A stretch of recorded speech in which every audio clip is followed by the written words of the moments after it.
Alhamdulillah. Okey. Alhamdulillah. Baru boleh. Dayu?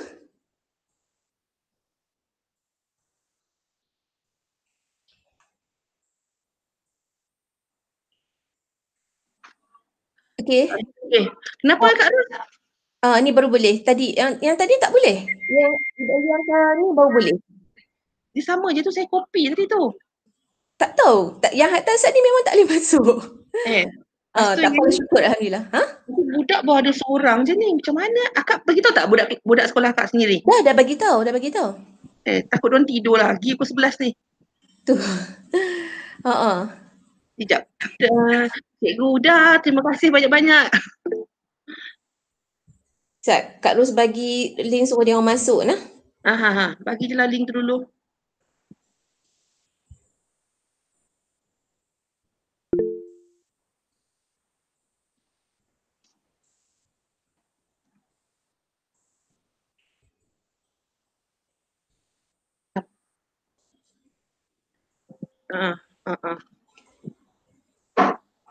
Okey, Kak Ros suruh dia orang masuk meet.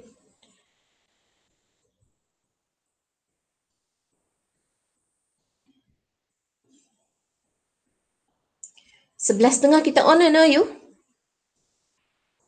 Ya, 11.30 kita on.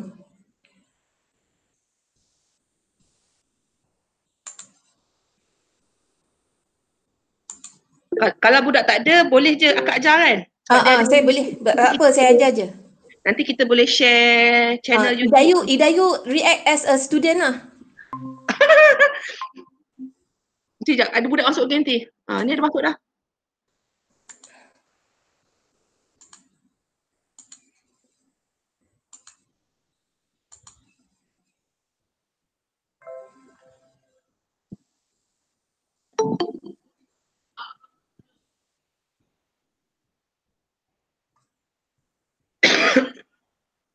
Tak apa Kak Ros, nanti Cikgu Huda ni dia akan live kan. Kita 11.30 dia live, 11.34 ke 35 tu Kak Ros ajarlah. Ya. Kita tunggu beberapa orang budak sekolah masuk, senang sikit kalau nak bersoal jawab nanti kan. Okey, lah ni Idayu nampak tak saya punya screen? Nampak. Nampak? Saya punya screen ke depan nampak Nampak. Okey, kita kekal yang ni dulu Boleh. Sebab bila saya dah buka screen PowerPoint, saya tak nampak muka saya dah tahu you. Tak apa. Saya nampak muka Kak Ros. Okey.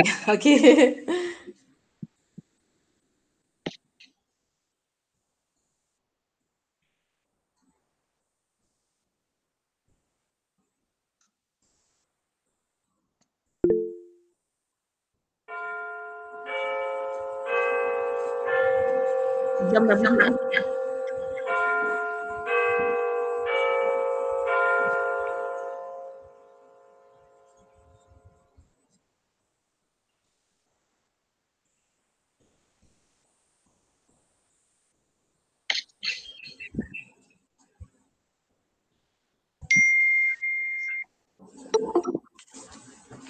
Kita nak nanti kalau dah ni bagi tahu Okey. Kat YouTube dah ada 56 orang. Okey, dekat sini ada 78 orang. Lagi seminit tu Kak Ros bolehlah bercakap sikit, pengenalan sikit ke tentang benda ni sebab jam dah 11.30. Ya, okey. Semua Kak Ros boleh beritahu lah dekat YouTube tu kita mulakan beberapa minit ni, tapi Kak Ros boleh buat sesi ta'aruf dulu ke? Okey. Okey, boleh Okey, lagi berapa minit kalau nak mula ni? Patutnya dah boleh lah, 11.30. Ya? Okey. Saya terima je orang masuk nanti. Ada lagi budak-budak sini. Okey, saya mula sekarang boleh? Boleh. Okey. 2 minit lagi Ayu sebab baru 11.30 ni. Saya masuk 11.32 lah. Boleh. Okey. Kamera saya nampak jelas tak muka? Jelas. Dalam dekat sangat tak? Tak. Tak, okey Just nice Okey, saya okey je. Okey, baik.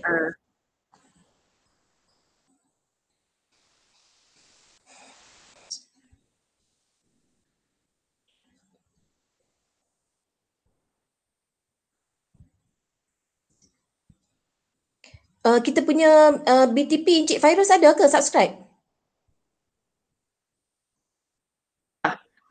Bukan dengan Encik Fairuz. Oh, siapa? Cikgu Huda. Nama penuh pun saya tak sempat tanya lagi. Oh, jadi saya sebut Cikgu Huda lah. Dia BTP lah tu? PKG. Oh, PKG. Saya pun tak sure Kak. PKG saja. PKG mana? JPN ke? Tak, PKG kita. Oh, PKG dulu Langat. Okey. Cik Huda ke Puan Huda? Cikgu Huda je lah kot senang. Cikgu Huda? Okey, baik.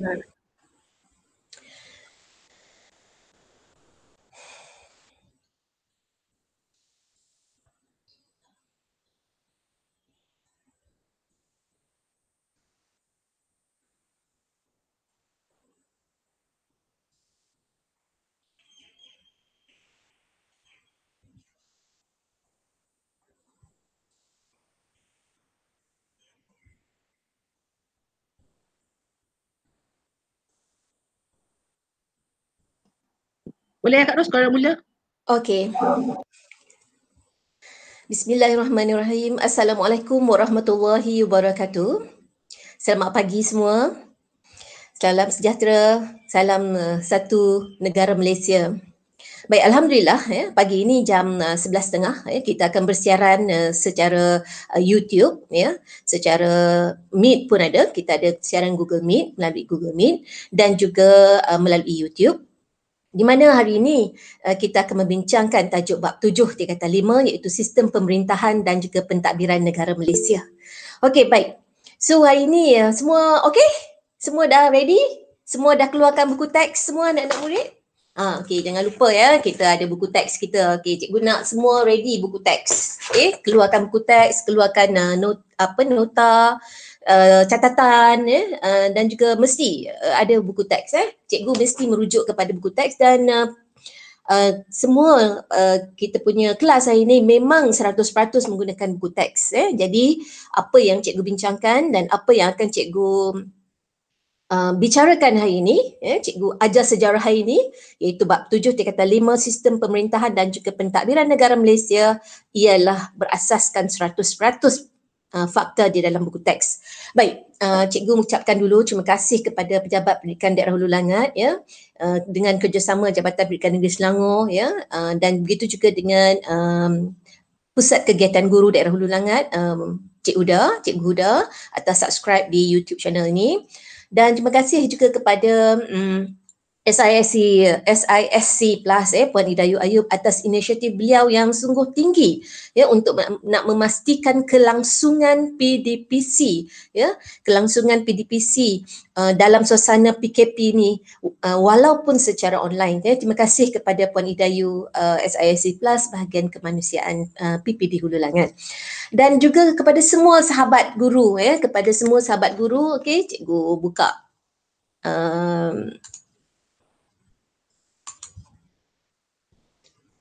semua nampak ke? Oops. Okey, cikgu. Agak bergema sikit Okey, cikgu betulkan kamera. Okey. Baik, cikgu ingin mengucap juga terima kasih kepada sahabat-sahabat guru segedung ilmu cikgu Cikgu Sarapa daripada MRSM Penggalan Cepa, Cikgu Syamsuddin France dari Sandakan Sabah dan semua guru-guru satu Malaysia segedung ilmu. Kami semua guru sejarah satu Malaysia bersatu bersama-sama untuk berkongsi ilmu untuk murid-murid tingkatan 5 SPM tahun 2020. Okey. Dan begitu juga kepada sahabat-sahabat jurulatih JU Negeri Selangor bersama-sama dengan cikgu. Cikgu sendiri adalah JU untuk daerah untuk Negeri Selangor. Terima kasih atas sokongan. Dan semestinya kepada sekolah cikgu yang sangat cikgu sayang, SMK Bandar Baru Bangi, Selangor. Okey, baik. Semua dah buku teks? Mana buku teks? Bab 7. Okay. Memang kita 100% menggunakan bahan. Ni, ya? Bergema sangat bunyi dia. Oh, ada bergema? audio kat situ ke yang di on sekali? Tak ada. Saya tak ada on audio apa-apa. Bergema lah. Tak.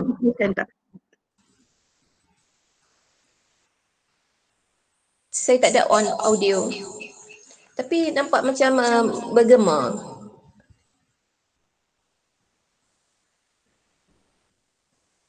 Tak ada. Tak ada apa-apa yang membawa kepada, saya tak ada on apa-apa speaker atau apa.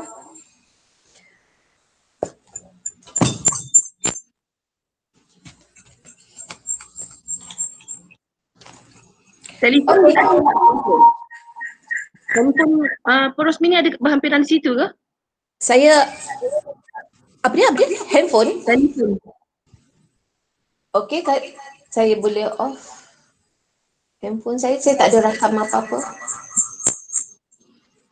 Budak-budak pun kata bergema ni dekat chat. Ya.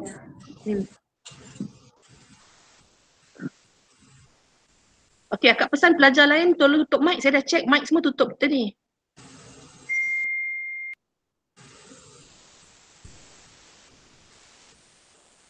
Okey. Oh, masih bergema Okey, so saya boleh mula sekarang? Ataupun okey, tutup mic. Ya, saya tak ada apa-apa buka mic. Minta maaf lah ya. Memang inilah kekangan yang akan berlaku apabila kita berkelas online macam ni. Okey. Baik, cikgu akan mulakan dengan cikgu punya presentation untuk kelas kita hari ini dan kita akan terus merujuk kepada bab kita iaitu bab 7. Okey. Okey.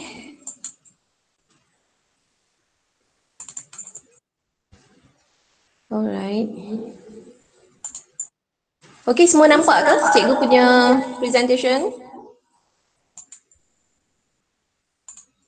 Okey.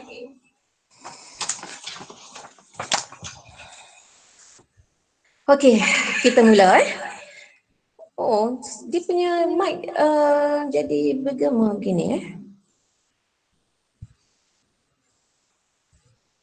Di mana yang tak kena Okey, tak apalah. Okey. Kita masuk kepada ciri-ciri demokrasi berparlimen. Okey. Baik, kita sekarang sedang berada dalam sistem pemerintahan dan juga pentadbiran negara Malaysia. Okey, sekejap cikgu tengok, cikgu check apa yang tak kena.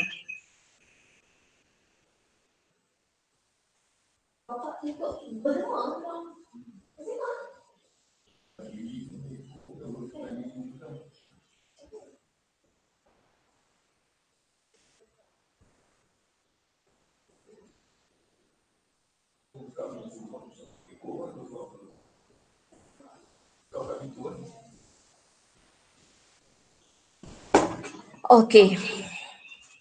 Okey, nanti kita harap moga akan suasana akan tenang. Baik, kita terus tidak membazirkan masa, kita terus masuk kepada ciri-ciri demokrasi berparlimen. Okey, bab 7 ini adalah merupakan bab yang sangat penting di mana kita sedang berusaha untuk bersedia untuk menyediakan diri dengan sepenuhnya untuk kita menjawab soalan peperiksaan SPM ini. Baik, kita tengok dulu bagaimana kita punya spot. Kita punya spot, okey. Baik, ini adalah kita punya senarai sub-sub tajuk sub-sub topik tajuk bab 7 di mana kita akan lihat subtopiknya, okey. Okey. Tahun ini kita telah menyenaraikan ini adalah merupakan senarai pendek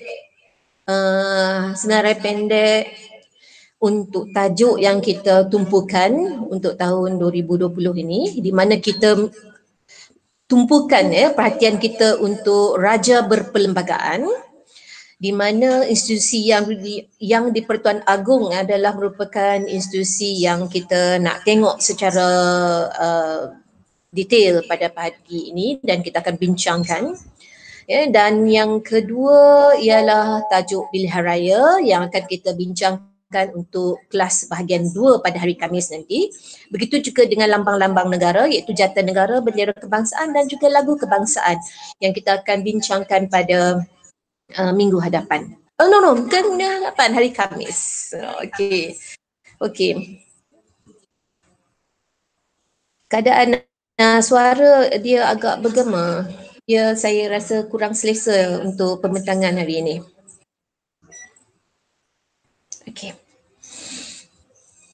Okey, baik. So, semua murid dah ready, semua dah tengok. Okey, dan kita akan tumpukan pada hari ini untuk semua subtopik untuk bab 7, tetapi kita akan lebih tumpukan kepada sistem raja berperlembagaan dan kita akan lihat institusi yang di-Pertuan Agong dengan lebih detail.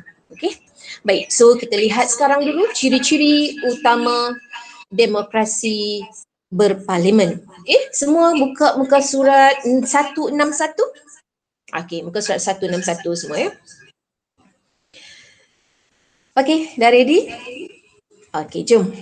Apa yang kita nak tengok di sini pada hari ini, kita nak lihat ya ciri-ciri kerajaan demokrasi berparlimen di Malaysia, di mana di dalamnya kita akan membandingkan 3 badan pemerintah dan juga fungsi-fungsinya. Ya, 3 badan pemerintah dan juga fungsi-fungsinya. Baik, kita lihat dulu ciri-ciri demokrasi berparlimen. Baik, ada 7 ciri demokrasi berparlimen. Okey, kita lihat ciri yang pertama ialah perlembagaan. Okey, perlembagaan. Okey, yang kedua ialah raja berperlembagaan. Yang ketiga ialah parlimen. Yang keempat, pilihan raya yang akan kita tengok pada hari Khamis nanti. Okey. Kuasa pemerintahan. Ya, yang inilah yang juga kita akan lihat pada hari Khamis nanti, iaitu sistem konsep negara persekutuan. Kita akan lihat juga parti-parti politik dan akhir sekali kita akan lihat kebebasan asasi.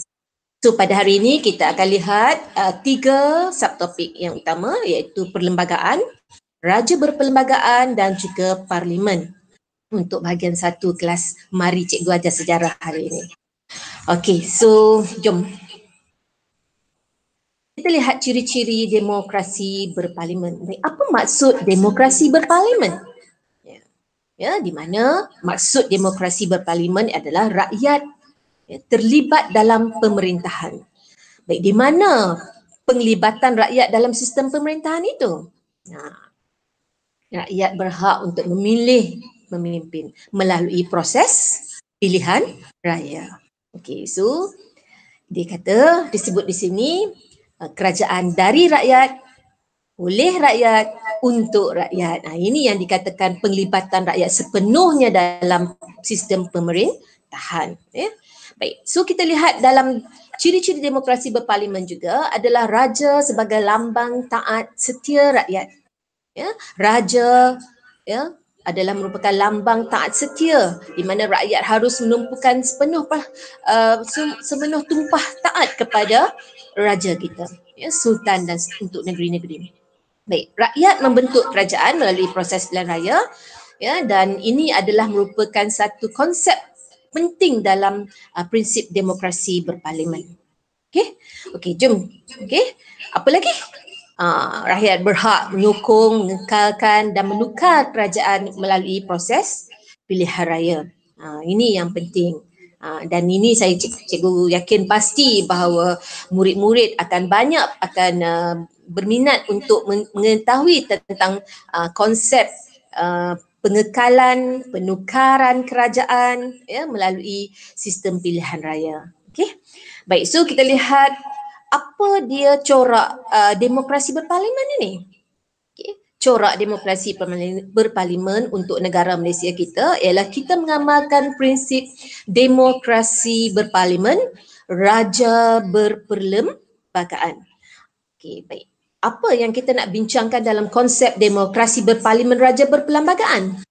Baik, raja sebagai pemerintah tertinggi negara dan juga negeri, ya, di mana pemerintah ya dibantu oleh Perdana Menteri, ya, dan ini adalah merupakan konsep demokrasi berparlimen. Baik, ada satu lagi sistem demokrasi disebut sebagai demokrasi republik atau demokrasi republican.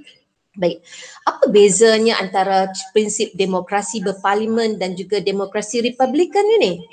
Okey, baik, menolak institusi beraja. Ya, di mana ini adalah konsep mereka. ya, untuk membezakan dengan jelas perbezaan antara demokrasi berparlimen, raja berperlembagaan dan juga demokrasi bercorak republik. Okay? Menolak institusi beraja. Ya, diketuai oleh presiden.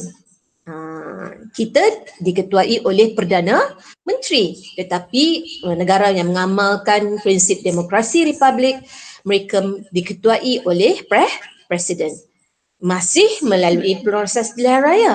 Okey. Baik. So, ini adalah antara contoh negara-negara yang mengamalkan prinsip demokrasi republikan, iaitu negara Perancis, ya, Korea Selatan, ya, India dan juga Filipina.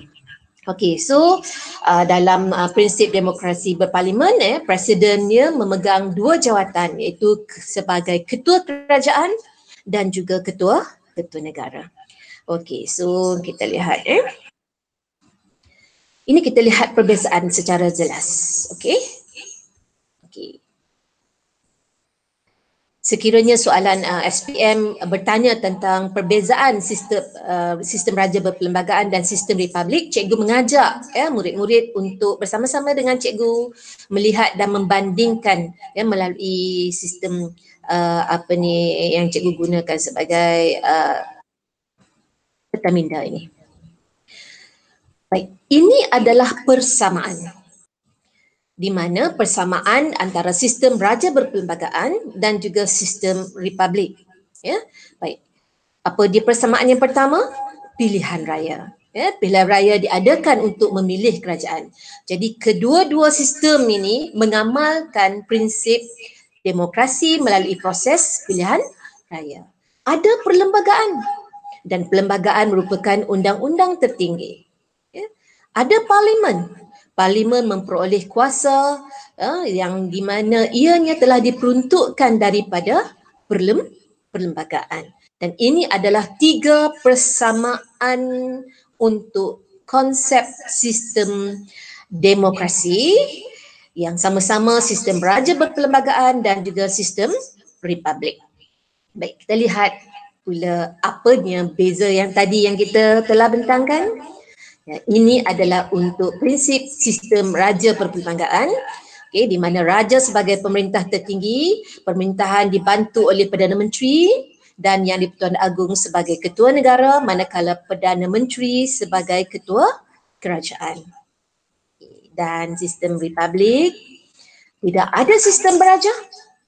Kerajaan diketuai oleh Presiden memegang dua jawatan, iaitu ketua negara dan juga ketua kerajaan. Okey, boleh semua? Jom kita tengok lagi. Ini adalah merupakan ringkasan demokrasi berparlimen. Ya, contoh negara yang mengamalkan prinsip demokrasi berparlimen, sistem raja berperlembagaan adalah negara kita sendiri, Malaysia, negara Thailand dan juga England, United Kingdom. Ya, manakala yang mengamalkan sistem republik adalah seperti Indonesia, Singapura, Korea dan juga Amerika Syarikat. Baik, ini adalah soalan kebat. Ya. Okey, ambil dulu. Klik. Okey. Nanti kita akan bincangkan nanti di akhir, okey? Okey, jom. Kita lihat tiga komponen parlimen. Okey, bila soalan bertanya tentang komponen parlimen, ini adalah tiga komponen parlimen yang utama, iaitu Yang di-Pertuan Agong, Dewan Negara dan juga Dewan Rakyat. Ini adalah jawapan kepada tiga komponen parlimen. Okay. Baik. Sekarang kita masuk kepada tajuk yang penting, subtopik yang penting, iaitu maksud perlembagaan dan juga keluhuran perlembagaan. Okey. Maksud perlembagaan. Perlembagaan adalah merupakan undang-undang tertinggi, ya, merupakan asas kepada pembentukan sesebuah kerajaan. Jadi nak membina sebuah kerajaan, kita perlu ada perlembagaan. Ingat tak kita belajar dalam bab kita telah membentuk Suruhanjaya Kabul, untuk nak membentuk sebuah perlembagaan Malaysia pada tahun 1993. Begitu juga kita telah membentuk perlembagaan Persekutuan Tanah Melayu 1957. Kita telah membentuk Suruhanjaya RIT untuk membentuk sebuah perlembagaan. So inilah yang kita bincangkan hari ini. Okay? So perlembagaan adalah merupakan undang-undang tertinggi yang menjadi asas pembentukan sesebuah kerajaan. Okay, next. Dokumen rasmi negara. Okay, terdapat tata cara kerajaan untuk mentadbir negara. Bolehkah kerajaan sewenang-wenangnya mentadbir? Tidak boleh. Ya. Ia adalah merupakan dokumen di mana di dalamnya terkandung tata cara untuk kerajaan mentadbir negara mengikut prinsipnya. Ya. Ianya juga menjadi panduan dan juga hala tuju kepada pemerintah. Okay. Okay. Dan kerajaan dapat menjamin dan menunaikan tanggungjawab kepada rakyat. So inilah kepentingan perlembagaan. Ya. Baik. So untuk jawapan apakah maksud perlembagaan, anda perlu nyatakan. Okey, sama ada jawapan itu memerlukan 2 markah ataupun 4 markah, ya, bergantung kepada F yang anda kemukakan di dalam jawapan berasaskan pemberat markah. Okey. Baik, apa pula keluhuran perlembagaan? Keluhuran perlembagaan adalah ketertinggian dan keagungan undang-undang. Ya, ini adalah konsep keluhuran perlembagaan. Baik, di mana awak dengar perkataan keluhuran perlembagaan? Di dalam rukun negara Malaysia. Ini dia keluhuran perlembagaan. Okay? Iaitu konsep ketertinggian dan juga keagungan undang-undang. Okey, baik. Keluhuran perlembagaan ini telah mengatasi yang di-Pertuan Agong, mengatasi parlimen, mengatasi jemaah menteri dan juga mahkamah. Ya, inilah yang dikatakan bagaimana ketertinggian perlembagaan itu. Ya, dan sekali lagi, apabila undang-undang yang bercanggah dengan perlembagaan, maka ianya diisytiharkan sebagai tidak sah. Okey. Dan mahkamah berhak, ya, untuk menentukan kesahihan setiap undang-undang. Okay? Dan juga parlimen sendiri mempunyai kuasa, ya, daripada perlembagaan. Ya. Parlimen untuk nak melaksanakan tugas-tugas perlu juga, ya, perlu tertakluk kepada perlembagaan. Maksudnya kuasa parlimen itu sendiri dia perlu memperoleh daripada perlembagaan. Dan yang akhir sekali, yang di-Pertuan Agong sendiri tertakluk kepada perlembagaan Malaysia. Inilah yang dikatakan sebagai keluhuran perlembagaan. Okey, boleh dapat semua? Okey, klik-klik. Jom kita tengok. Ini adalah cara untuk anda menjawab kertas 2 bahagian A atau B, sama ada markah untuk 4 markah kertas 2 bahagian A ataupun 8 markah kertas 2 bahagian B. Bolehkah tulis secara point? Tidak boleh, ya. Tidak boleh. Anda tidak boleh menulis jawapan untuk jawapan esei, ya, dengan cara menulis point. Anda perlu membina ayat yang lengkap. Jom kita tengok. Baik, apa yang cikgu merahkan ini adalah merupakan fakta-fakta penting yang anda harus masukkan di dalam jawapan apabila persoalan bertanya tentang perlembagaan. Okey. Perlembagaan merupakan undang-undang tertinggi yang menjadi asas kepada pembentukan sesebuah kerajaan. Perlembagaan dijadikan dokumen rasmi dan di dalamnya terkandung segala peraturan atau prinsip sebagai panduan kepada kerajaan untuk melaksanakan kuasanya dan mentadbir negara. Parti politik yang memerintah akan mengetahui hala tuju pentadbiran negara seterusnya untuk menjamin kerajaan menunaikan tanggungjawabnya kepada rakyat. Ini adalah 8 markah. Cikgu beri contoh ini jawapan untuk 8 markah. Okey. Ini pula jawapan untuk keluhuran perlembagaan. Okey, jawapan untuk keluhuran perlembagaan yang cikgu merahkan juga itu adalah F. Ya, keluhuran adalah keagungan dan ketertinggian undang-undang. Ya, mengatasi kuasa yang di-Pertuan Agong. Ya, dan jikanya ada undang-undang yang bercanggah dengan perlembagaan, ianya dia adalah dianggap tidak sah. Ini adalah teknik penulisan jawapan untuk jawapan keluhuran perlembagaan. Okey, next. So masih lagi kita mensiarkan soalan kemahiran berfikir aras tinggi, iaitu sebagai anda seorang rakyat Malaysia yang setia, bagaimanakah anda menghormati perlembagaan negara dalam kehidupan seharian? Baik, Cikgu nak anda fikirkan untuk jawapan ini dan kita simpan untuk akhir siaran nanti. Okey, jom kita lihat kenapa perlembagaan ini penting. Ya, kenapa perlembagaan ini penting? Okey, kita tengok. Perlembagaan penting kerana ia menjamin kestabilan negara. Ia penting kerana ia menentukan rangka dan bentuk pentadbiran sesebuah negara. Yes, negara kita bergambarkan sistem demokrasi berparlimen raja berperlembagaan. Ini adalah merupakan rangka dan bentuk pentadbiran negara kita. Okay? Menjamin kecekapan dan ketelusan pentadbiran sesebuah kerajaan. Okay? Sebagai panduan untuk pemimpin memerintah. Ini kenapa perlembagaan penting, ya, supaya pemimpin tidak melakukan sewenang-wenangnya dalam sistem pentadbiran. Okay. Menjamin taat setia rakyat kepada negara. Ya, rakyat setia, rakyat patuh kerana kita ada peraturan dan peraturan tertinggi itu ialah perlembagaan. Memperuntukkan peranan yang di-Pertuan Agong ya, dalam menjaga hak istimewa orang Melayu dan juga Bumiputera di Sabah dan Sarawak. Ini kenapa ya penting ya rakyat orang tanah Melayu ya, dan juga Bumiputera Sabah dan Sarawak ya, kerana hak-hak kita terkandung di dalam perlembagaan ya, di samping hak-hak untuk kaum-kaum lain. Menjamin kerjasama dan kesepakatan ya, antara kerajaan persekutuan dan juga kerajaan negeri. Okey, dan ini adalah merupakan kepentingannya. Okay. Baik, ada soalan ya? Okey, utama ya, soalan ini penting. Baik, buka surat berapa awak boleh jumpa perkara 24 dan juga perkara 25. Okey, cuba awak merujuk muka surat 164.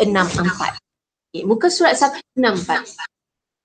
Terkandung sini perkara 24 dan juga perkara 25. Ini adalah soalan yang sangat penting. Ya, persoalan yang sangat penting dalam isu perlembagaan, yang mana perkara 24 menyebut seseorang yang mempunyai kerakyatan negara lain akan dilucutkan kewarganegaraannya. Ya. Dan perkara 25, seseorang warga negara boleh dilucutkan kewarganegaraan jika terbukti dia tidak setia kepada negara. Okey. Dan ini adalah baik. Jawapan untuk soalan ini apa yang kita nak bagi? Tentulah jawapannya ialah D, iaitu mempunyai kerakyatan negara lain. Kerana kita tidak boleh memperoleh dua kerakyatan dalam masa yang sama. Okey. Baik, perkara 153. Ini juga perkara yang penting. Semua rujuk muka surat 164, perkara 153 yang menyentuh tentang kedudukan istimewa orang Melayu dan juga Bumiputera, Sabah dan juga Sarawak. Okay. Ini adalah merupakan perkara yang penting. Jadi cikgu nak awak highlightskan dalam buku teks muka surat 164 ini, iaitu yang berkaitan dengan kedudukan istimewa orang Melayu dan juga Bumiputera, Sabah dan Sarawak. Okey, next. Implikasinya awak boleh baca sendiri kan? Okey. Baik. Perlembagaan ini boleh dipindah. Kenapa ianya perlu dipindah dan boleh dipindah? Ya, perlembagaan boleh dipindah walaupun ia tertakluk dengan keluhuran perlembagaan, tetapi pindaan boleh dibuat ke atas perlembagaan. Baik, kita lihat kenapa ianya dipindah. Yang pertama, untuk melindungi kepentingan rakyat. Okey, perlembagaan dipindah untuk melindungi kepentingan rakyat. Okey. Dan seterusnya, menjaga keselamatan negara. Apa-apa saja yang berkaitan dengan aspek keselamatan negara, sekiranya ianya perlu dibuat pindaan, maka dengan segera perlembagaan akan masuk ke Dewan Rakyat dan juga Dewan Negara, iaitu Parlimen, untuk membincangkan pindaan, dan pindaan akan dibuat segera. Baik, yang ketiga, kenapa pindaan perlembagaan dibuat? Adalah untuk melicinkan urusan pentadbiran semasa, ya, supaya sesuai, ya, supaya relevan dengan keperluan semasa. Okey, seterusnya untuk menjadikan perlembagaan sebagai undang-undang yang munasabah. Baik, apa maksud munasabah? Munasabah ini maksudnya yang sesuai, yang relevan, yang masuk akal, yang boleh diterima oleh semua di Malaysia. Seterusnya, untuk memastikan kandungannya munasabah dan rakyat dapat mematuhi dengan rela hati. Ini adalah merupakan tujuan juga kenapa pindaan perlembagaan telah dibuat. Okey, baik. Pindaan juga adalah untuk melarang perkara-perkara sensitif dipersoalkan. Okey, apa dia perkara-perkara sensitif itu? Berkaitan dengan isu ini, iaitu agama Islam, kedudukan bahasa Melayu, hak istimewa orang Melayu. Ini adalah perkara-perkara sensitif yang tidak boleh dipersoalkan kerana ianya termaktub dalam perlembagaan. Okey, dan seterusnya sudah tentulah untuk memelihara keharmonian dan juga rakyat berbilang kaum yang ada di Malaysia. Dan inilah sebab kenapa tujuan pindaan perlembagaan dibuat. Okey, semua dah buat catatan? Semua buat nota? Semua dah salin dengan cepatnya? Okay, next kita pergi kepada bagaimana kaedah. Kita lihat. Baik, sebelum kita masuk kepada kaedah perlembagaan itu dibuat, kaedah pindaan, cikgu ingin menarik perhatian anda terhadap hasil-hasil pindaan perlembagaan yang telah pernah dibuat sebelum ini. Baik. Pada tahun 1970 telah diluluskan satu akta hasutan, iaitu satu pindaan yang telah dibuat di dalam perlembagaan di mana untuk mengehadkan seseorang individu bercakap tentang perkara-perkara sensitif yang boleh menimbulkan perbalahan antara kaum. Baik, bila sebut tentang perkara sensitif, terus cepat-cepat rujuk dengan 3 perkara yang cikgu beritahu tadi. Apa dia 3 perkara tu? Tentang hak-hak agama Islam, bahasa Melayu dan juga hak-hak istimewa orang Melayu dan juga bumi Putra Sabah dan Sarawak. Baik. Yang kedua, pindaan ini adalah untuk memelihara keselamatan, ketenteraman dan keharmonian masyarakat berbilang kaum, dan antara pindaan besar yang telah dibuat adalah untuk pemansuhan imuniti kekebalan bagi Yang di-Pertuan Agong dan juga raja, dan ini adalah merupakan antara pindaan besar yang telah dibuat, di mana kekebalan bagi Yang di-Pertuan Agong dan juga raja yang memerintah negeri, mereka tidak boleh terlepas daripada kesalahan jenayah. Ini adalah pindaan yang telah dilakukan, antara pindaan besar yang melibatkan pemansuhan imuniti kekebalan bagi Yang di-Pertuan Agong ke raja yang memerintah negeri. Okey, kita lihat kaedah pindaan perlembagaan. Ini adalah merupakan subtopik yang sangat penting. Sila buat catatan. Apabila kita belajar tentang bab 7, bab 7 ini adalah merupakan bab yang sangat berat, yang melibatkan jentera pentadbiran negara. Di mana ini adalah bab yang agak payah guru-guru kita untuk nak membawa tajuk ini dalam kelas. Jadi cikgu sangat teruja pada hari ini untuk bersama-sama dengan anak murid membincangkan tentang satu tajuk yang sangat penting, iaitu jentera pentadbiran negara Malaysia. Baik, kita lihat bagaimana berlakunya kaedah pindaan perlembagaan. Ada 4 kaedah. Ada 4 kaedah. Kaedah yang pertama. Cikgu nak semua buat rujukan. Muka surat berapa ni? Tengok muka surat dulu. Muka surat 166. Muka surat 166, muka teks. Baik, kita lihat kaedah yang pertama, iaitu persetujuan majoriti lebih suara 2/3 Dewan Parlimen dan juga persetujuan Majlis Raja-Raja. Ini adalah kaedah yang pertama. Tumpukan mata anda kepada ayat yang berwarna merah. Persetujuan majoriti 2/3. Kaedah kedua, persetujuan majoriti lebih suara 2/3. Dewan Parlimen dan juga kelulusan Yang di-Pertuan Negeri Sarawak dan juga Sabah. Yang tadi Dewan Parlimen dan persetujuan Majlis Raja-Raja. Ini adalah untuk Persekutuan Tanah Melayu di Semenanjung. Ini yang kaedah kedua ini adalah untuk Sabah dan Sarawak. Yang ketiga ialah persetujuan lebih suara 2/3 Dewan Parlimen. Ini di peringkat persekutuan. Ya. Dan kaedah yang keempat adalah persetujuan lebih suara Dewan Parlimen. Okey, kita lihat apa dia perincian untuk kaedah pertama, perincian kaedah kedua, ketiga dan juga keempat.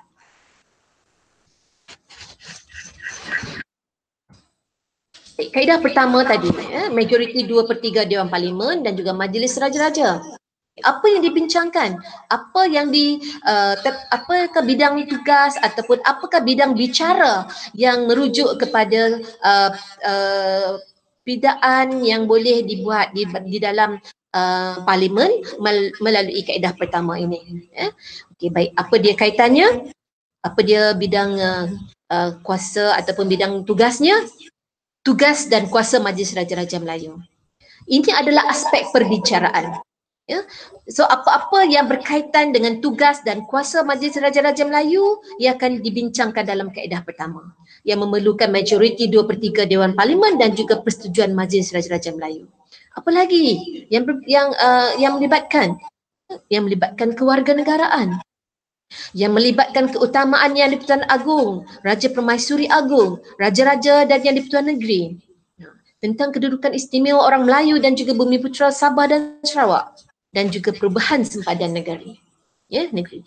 So ini adalah merupakan apa yang akan dibincangkan, pembahagian ataupun aspek-aspek yang dibincangkan untuk disesuaikan dengan majoriti 2/3 Dewan Parlimen dan juga Majlis Raja-Raja, iaitu kaedah pertama. Baik, kaedah yang kedua, ini adalah untuk negeri Sabah dan Sarawak. Okay. So untuk kaedah kedua memang tertakluk dan kita terus merujuklah kepada negeri Sabah dan Sarawak. Apa dia aspek perbincangannya? Keanggotaan dan bidang kuasa Mahkamah Tinggi di Sabah dan Sarawak. Hak dan kuasa kepada kerajaan negeri tentang kuasa menahan kemasukan orang bukan dari Sarawak dan Sabah. Menahan kemasukan orang bukan dari Sarawak dan Sabah. Ini special untuk Sarawak dan Sabah. Ya, orang daripada luar, daripada Semenanjung Tanah Melayu tak boleh sewenang-wenangnya masuk Sarawak dan Sabah ni. Kalau kita nak masuk Sabah dan Sarawak, kita sampai di airport, kita kena isi borang immigration. Kalau ada pasport, tunjukkan pasport. Inilah yang di bawah perlembagaan untuk menahan kemasukan orang bukan dari Sarawak dan Sabah. Okay. Baik, yang seterusnya aspeknya adalah perkara perundangan dan pemerintahan kuasa negeri, ya, agama, bahasa, hak istimewa orang Melayu dan juga Bumiputera Sabah dan Sarawak. So, apa-apa isu yang berkaitan dengan Sabah dan Sarawak ianya merujuk kepada pindaan kaedah kedua. Ya. Baik, majoriti 2/3 Dewan Parlimen dan juga yang di-Pertuan Negeri Sabah dan juga Sarawak. Baik, kita lihat kaedah yang ketiga. Persetujuan lebih suara 2/3 Dewan Parlimen. Yang ini adalah apa? Apa saja perkara yang tak disebutlah daripada mana-mana perkara yang kita sebut sebelum ini. Ini yang memerlukan 2/3 Dewan Parlimen. Ya, persetujuan lebih suara.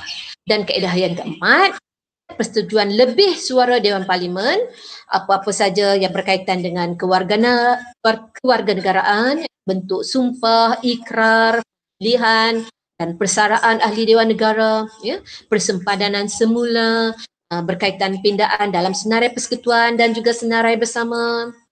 Baik, yang berkaitan dengan senarai persekutuan dan senarai bersama kita akan lihat pada hari Khamis nanti. Okey. Baik, dan aspek juga dalam kaedah keempat adalah melibatkan pelaksanaan persetiaan. Perjanjian antara persekutuan dengan mana-mana negeri yang lain.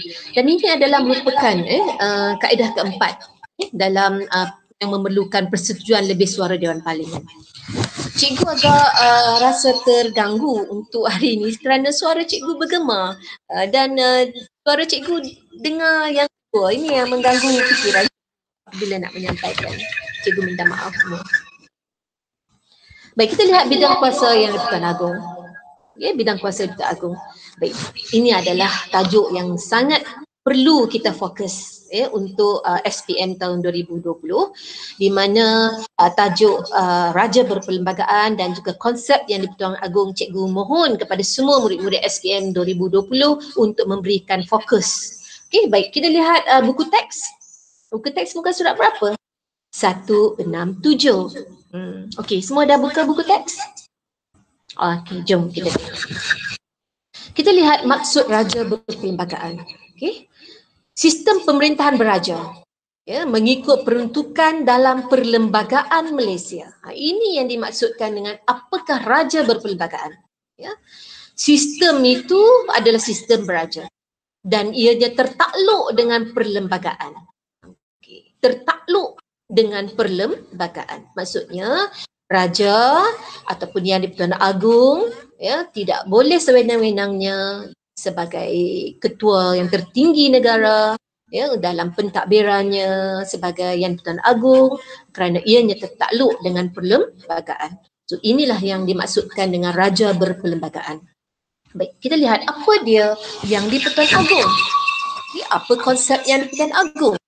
Baik, jawatan Yang di-Pertuan Agong ni sebenarnya telah wujud sejak kita mencapai kemerdekaan pada tahun 1957. Baik, siapa Pertuan Agong yang pertama? Kalau Perdana Menteri yang pertama ataupun Ketua Menteri Tanah Melayu pada ketika itu adalah Tunku Abdul Rahman. Baik, siapakah Yang di-Pertuan Agong yang pertama? Ada jawapan?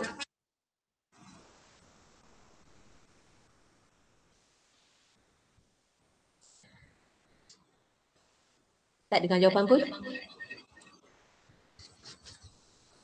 Baik. Kalau Tunku Abdul Rahman adalah Ketua Menteri ataupun Perdana Menteri Tanah Melayu pada ketika itu, Tuanku Abdul Rahman. Tuanku Abdul Rahman adalah Yang di-Pertuan Agong yang pertama. Ya, kita merdeka tahun 1957. Baik. Siapa ke Yang di-Pertuan Agong ini? Dia adalah Ketua Utama Negara. Ia merupakan simbol perpaduan dan keutuhan rakyat. Ia bertindak berasaskan perlembagaan. Dan apa-apa jua tindakannya adalah mesti atas nasihat Perdana Menteri. Ya, dia tidak boleh bertindak bersendirian. Ya, baginda tidak boleh bertindak bersendirian. Ya, apa-apa tindakannya harus dalam perbincangan dan juga atas nasihat Perdana Menteri dan tertakluk dengan perlembagaan. Baik, bagaimana ianya dipilih?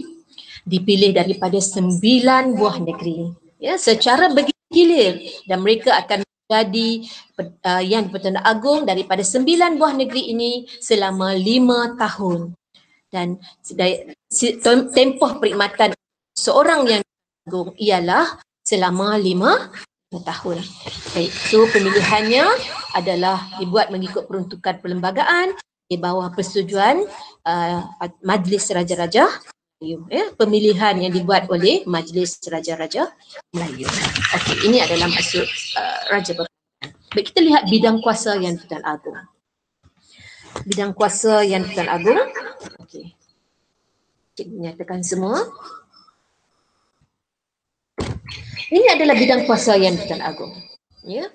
Ia merupakan kuasa yang sangat tinggi di mana mengetuai 3 badan kerajaan, iaitu Badan Perundangan, Badan Kehakiman dan juga Badan Pemerintahan. Ini adalah 3 badan utama dalam negara. Okey. Perundangan adalah parlimen lah. Baik, Yang di-Pertuan Agong berkuasa memanggil dan membubarkan parlimen. Ini yang penting. Ingat lagi tak? Sila masuk, sila duduk, jangan lari. Okey. Baik, ini adalah hashtag yang untuk Yang di-Pertuan Agong kita yang lalu sebelum Yang di-Pertuan Agong kita yang baru ini kan. Okey, baik. Yang di-Pertuan Agong berkuasa memanggil dan membubarkan parlimen. Baik, Yang di-Pertuan Agong juga adalah ketua tertinggi, ketua tertinggi Angkatan Bersenjata Persekutuan Malaysia. Angkatan Bersenjata ni apa dia? Tentera Udara Diraja Malaysia, Tentera Laut Diraja Malaysia, Angkatan Tentera Malaysia, Tentera Darat kan, Tentera Darat Diraja Malaysia. Ada perkataan diraja. Semua ada diraja. Tentera Udara Diraja, Tentera Laut Diraja, Tentera Darat Diraja. Inilah yang menjadikan Yang di-Pertuan Agong sebagai ketua tertinggi untuk Angkatan Bersenjata Persekutuan Malaysia. Baik. Seterusnya apa lagi bidang kuasa Yang di-Pertuan Agong? Ya, bertanggungjawab menjaga kedudukan dan juga hak istimewa orang-orang Melayu. Beliau juga, baginda juga, sebagai ketua agama Islam. Ketua agama Islam bagi negeri baginda sendiri. Okay, kalau Sultan Pahang tentulah ketua bagi negeri Pahang. Dan baginda Sultan Raja Abdullah juga, Sultan Abdullah juga adalah ketua agama kepada negeri Sabah dan juga Sarawak. Begitu juga dengan negeri yang tidak mempunyai sultan, iaitu Melaka, Pulau Pinang dan juga wilayah persekutuan. Wilayah persekutuan Kuala Lumpur, Putrajaya dan juga Labuan. So yang di-Pertuan Agong adalah ketua agama bagi negeri-negeri tersebut. Okay, selain daripada negeri beliau sendiri, baginda sendiri. Okay, next.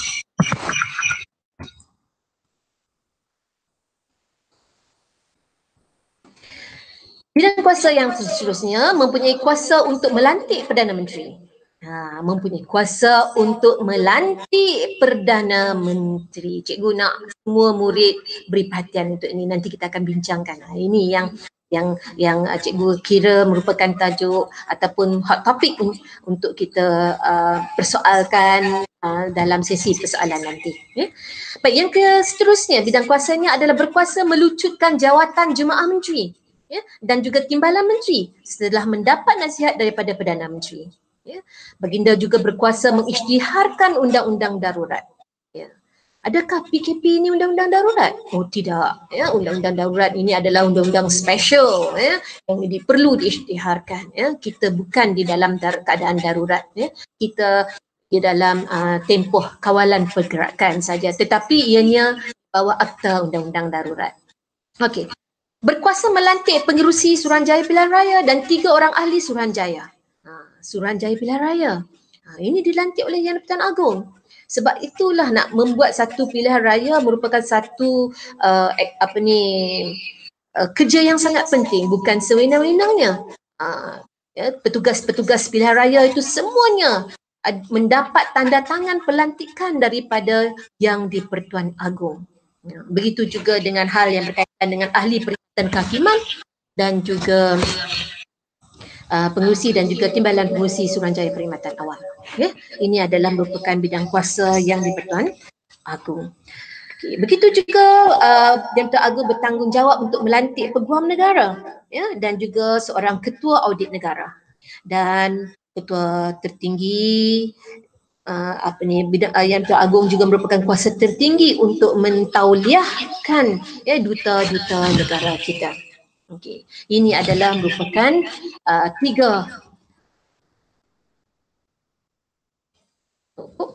Okey.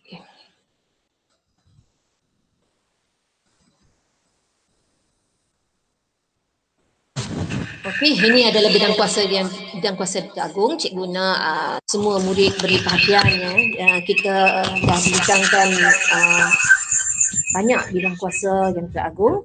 Perlu ingat semua ke anak-anak murid dalam membina jawapan nanti? Tak perlu. Tak perlu ingat semua. Kalau untuk soalan 8 markah memadai awak mengingat 6 fakta. Untuk melayakkan anda mendapat 8 markah, di samping huraian dan juga contoh, anda layak untuk mendapat 8 markah hasil daripada mengingat 6 fakta memadai. Okey. So kalau ambil sikit boleh? Ya. Kalau ambil sikit daripada 3-4 boleh kan? Cikgu tak apa-apa jelas. Tak baik pun. Okey, sekiranya ada soalan nanti Puan Ida Yu akan bacakan pada cikgu. Baik. Okey, so kita pergi kepada tadi cikgu ada beritahu tentang kuasa budi bicara kan? Okey, so kita tengok apa di kuasa budi bicara. Ini yang cikgu saja untuk nak menarik perhatian anda yang berkaitan dengan isu semasa ke atas isu pelantikan seorang Perdana Menteri. Kita baru saja bertukar tampuk pemerintahan Perdana Menteri. Itu sebelum PKP telah diisytiharkan, kita telah ada pelantikan, negara Malaysia telah ada pelantikan Perdana Menteri, di mana pelantikan Perdana Menteri kita yang baru ini, Tan Sri Muhyiddin Yassin, adalah atas kuasa budi bicara Yang di-Pertuan Agong. Dan ini adalah 3 perkara kuasa budi bicara yang memang tertakluk kepada kuasa budi bicara kuasa budi bicara penuh yang di-Pertuan Agong. Okey, apa dia tu? Melantik seorang Perdana Menteri, ya, tidak mempersetujui pembubaran parlimen dan meminta diadakan mesyuarat Majlis Raja-Raja. Baik, dalam isu melantik seorang Perdana Menteri, jadi kita boleh lihat di sini. Okey, jadi saya harap slide cikgu yang ini akan menjawab apa dan kenapa Tan Sri Muhyiddin Yassin layak untuk kita masyhurkan sebagai seorang Perdana Menteri yang sah bagi negara Malaysia. Inilah dia bidang kuasa khas budi bicara yang di-Pertuan Agong yang membolehkan Tan Sri Muhyiddin Yassin telah mengambil alih tampuk pentadbiran seorang Perdana Menteri yang baharu. Okey? Okey, next. Cikgu tak maulah baca sebab ini bukan dalam buku teks. Ini soalan-soalan peperiksaan tak jawab. Kalau soalan-soalan macam ni, cikgu sengaja membawa kepada pembentangan pada hari ini supaya apabila kita membincangkan tentang jentera pentadbiran negara, cikgu sukalah murid-murid dapat satu pengetahuan tambahan tentang kuasa budi bicara yang di-Pertuan Agong atas pelantikan seorang Perdana Menteri. Okey, jom. Ini latih to be. Ini adalah latih to be. Baik, cikgu nak semua murid selalu rajin buat latih to be kertas satu. Pasal apa cikgu suruh selalu buat latih to be kertas satu? Apabila kita rajin membuat latihan kertas satu, kita akan seolah-olah membuat semua 19 bab. 10 bab tingkatan 4 dan juga 9 bab tingkatan 5. Kerana soalan-soalan kertas satu ini merujuk kepada semua bab. Semua bab, tidak ada yang tertinggal. Tidak ada bab yang tertinggal untuk 40 soalan kertas satu objektif 1 jam ni tu. Okey, baik, jom kita tengok. Okey, bagaimana nak jawab soalan ini? Cikgu, sudah ada penyertaan ke daripada murid-murid? Ada Puan Rosmini. Ada murid yang Okey Okey, untuk jawapan ini. Okay, siapa yang nak jawab nanti dia boleh buka mic. Pernyataan berikut berkaitan dengan sistem pentadbiran di Malaysia. Sistem raja perperlembagaan dan demokrasi berparlimen yang diamalkan negara sejak merdeka terbukti berkesan. Okey. Bagaimanakah sistem tersebut dapat mewujudkan kestabilan dan juga kemakmuran? Bagaimana? Okey. Jawapan ini awak boleh dapat daripada muka surat 162. Okey, jom kita tengok jawapannya. Soalan ini. Okey, hak rakyat untuk bersuara disekat? Tidak. Okey, so jawapan untuk pilihan 3 kita dah nampak di sini. C dan D ada pilihan 3. Kerana jelas di sini tidak ada sekatan untuk kebebasan bersuara itu tidak pernah disekat. Kita ada kebebasan bersuara tetapi ada hadnya. Jadi pilihan yang ketiga itu. Ini cikgu mengajar anda teknik untuk anda menjawab kertas satu. Okay. So pilihan untuk 3 ini memang ternyata salah. So C dan D kita dah boleh potong. Okay, kita dah boleh potong dah. Cikgu tersilap, sorry.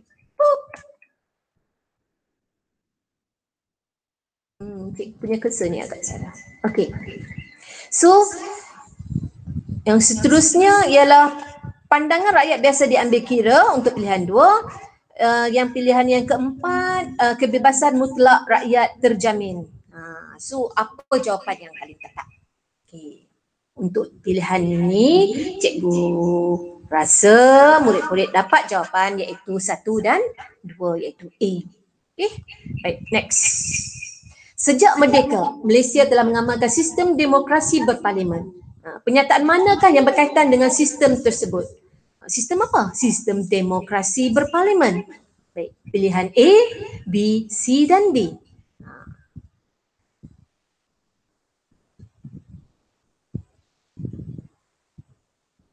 Okey, ada jawapan daripada murid-murid? Mana murid-murid sejarah daripada daerah Hulu Langat dan juga negeri yang lain? Mereka tak dapat respon sebab mereka respon hanya melalui YouTube. Murid-murid yang berada bersama dengan cikgu adalah murid-murid yang terpilih, iaitu yang telah diberikan Google Meet, ID Google Meet untuk bersama-sama dengan cikgu pada hari ini, untuk bersiaran bersama-sama. So apa jawapannya? Ya, kita rujuk Mereka kepada jawab B. kata kunci demokrasi berparlimen. Ya. Puan Rosmini mereka jawab D. Ramai jawab D. Ya, alright. Tanya, rakyat terlibat dalam pemerintahan negara. Okay, next. Jom. Perlembagaan Malaysia merupakan peraturan tertinggi negara kita. Apakah kepentingan perlembagaan? Mengawal pertambahan penduduk ini memang tak betul ni. So C dan D dah salah dah. Okey, apa jawapan? Ini cara teknik untuk anda menjawab kertas satu. Cari yang mana salah dahulu. Yang memang terbukti salah, itu potong dulu. So ini akan memudahkan anda memendekkan ataupun meringkaskan ataupun membuat pilihan yang lebih kecil, mengkecilkan pilihan jawapan anda. Okay? So melicinkan pentadbiran kerajaan adalah merupakan tugas perlembagaan dan juga kepentingannya so nombor 2 tu dah betul tu. So tak ada 2 dalam pilihan B. Sudah tentulah pilihannya ialah A, iaitu 1 dan 2. Nampak tak? Jadi inilah cara untuk anda membuat pilihan untuk kertas 1. Mudah tak? Sebab itu murid-murid mampu skor kertas 1 sehingga mendapat 38/40, 37/40, 35/40. Sekiranya anda berhajat untuk mendapat A di dalam sejarah SPM kod 1249 Palang 2 Palang 1 ini, anda kena selalu buat latih tubi kertas 1.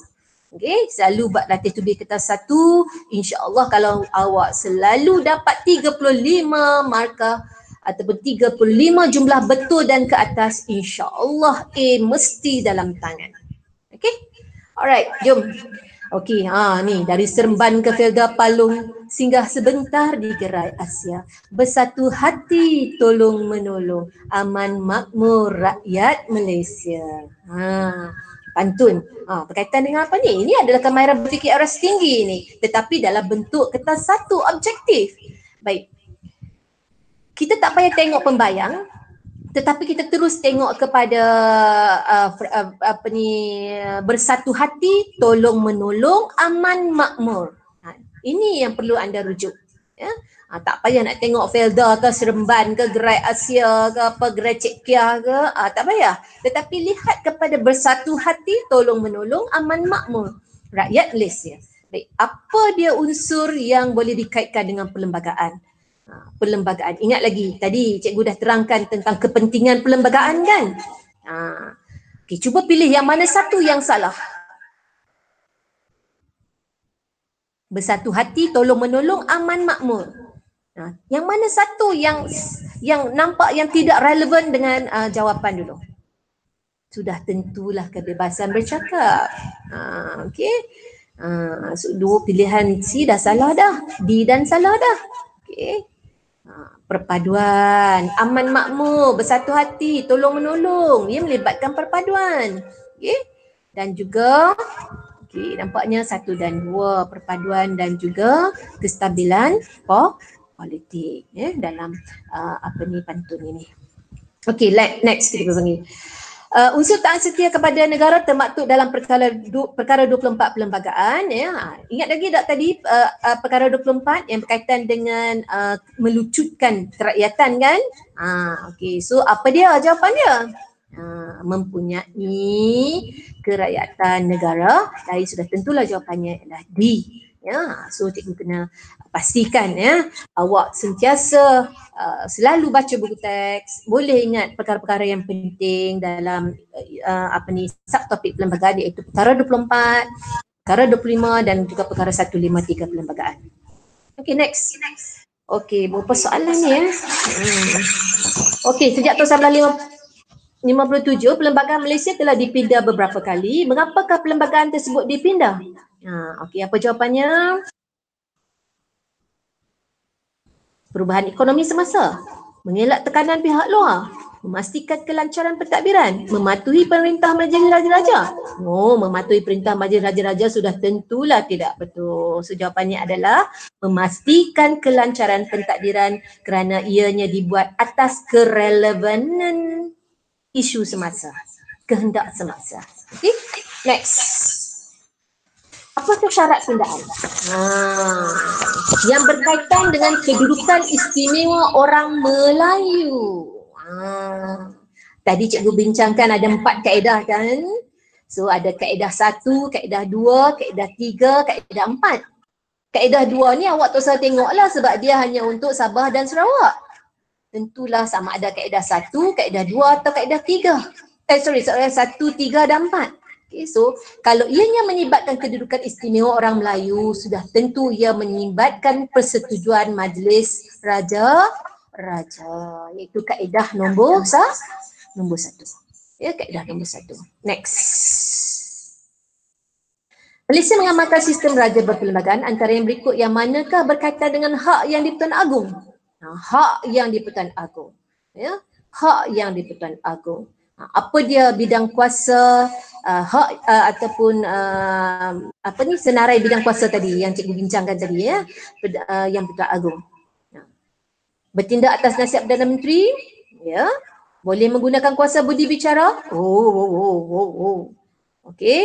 Tadi kita adakan kuasa budi bicara kan. Ada 3 perkara yang boleh dibincangkan kan. Okey. Berkuasa penuh dalam hal kewangan negara. Berkuasa penuh dalam hal kewangan negara ni.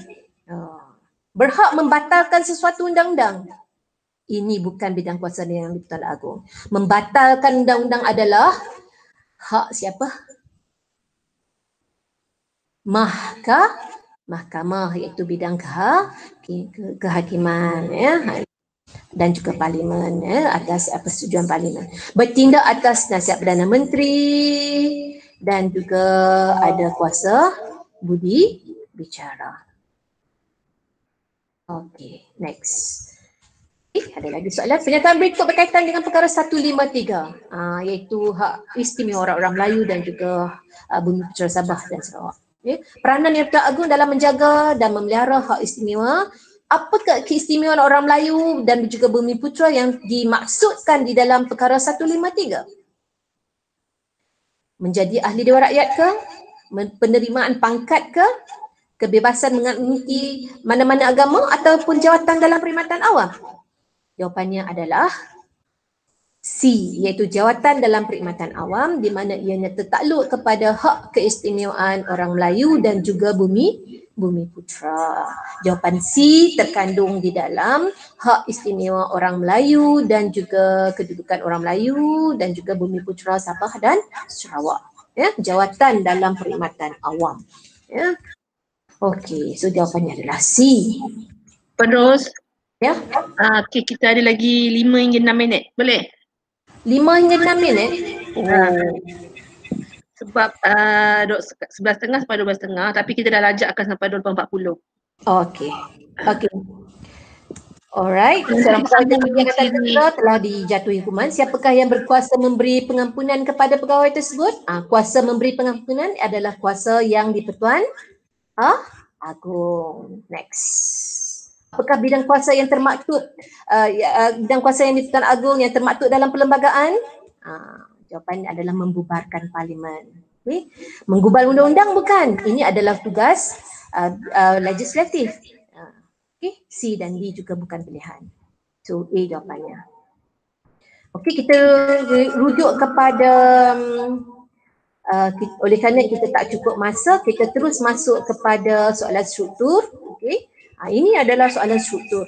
Okay. Perlembagaan adalah asas kepada pembentukan sebuah kerajaan. Ini adalah soalan struktur bahagian A untuk 10 markah. Okey. Baik, bagaimana cara untuk nak menjawabnya? Ini cara menjawabnya. Okey. Maksud perlembagaan. Okey. Yang cikgu tanda itu semua adalah F. Okey. Ini adalah jawapan untuk maksud perlembagaan, sama ada jawapan untuk 4 markah ataupun 6 markah. Okay, next. Kepentingan perlembagaan kepada sesebuah negara. Okay, cikgu tandakan F, tandakan right kepada F dan juga H. Ini adalah jawapan untuk kepentingan perlembagaan. Boleh tulis dalam bentuk point? Tidak boleh. Okey, tidak boleh menulis jawapan dalam bentuk point. Perlu membina ayat yang lengkap dan juga nyatakan huraian dalam bentuk penanda wacana yang sempurna, adanya perenggan yang menjadikan jawapan anda jawapan murid yang cemerlang beraras tinggi. Okey. Okey. Nah, ini soalan kemahiran berfikir aras tinggi. Okey. Pada pendapat anda, bagaimanakah negara dapat melahirkan rakyat yang patuh kepada perlembagaan? Rakyat yang patuh kepada perlembagaan. Okey.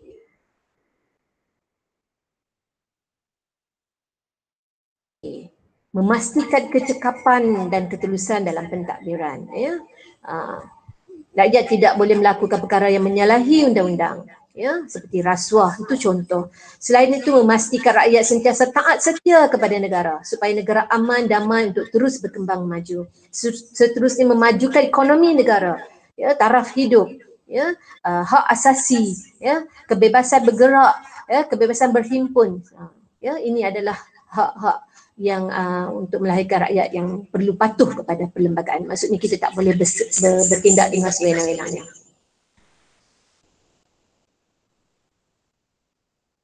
Ini adalah soalan esei bahagian B yang membawa kepada 20 markah.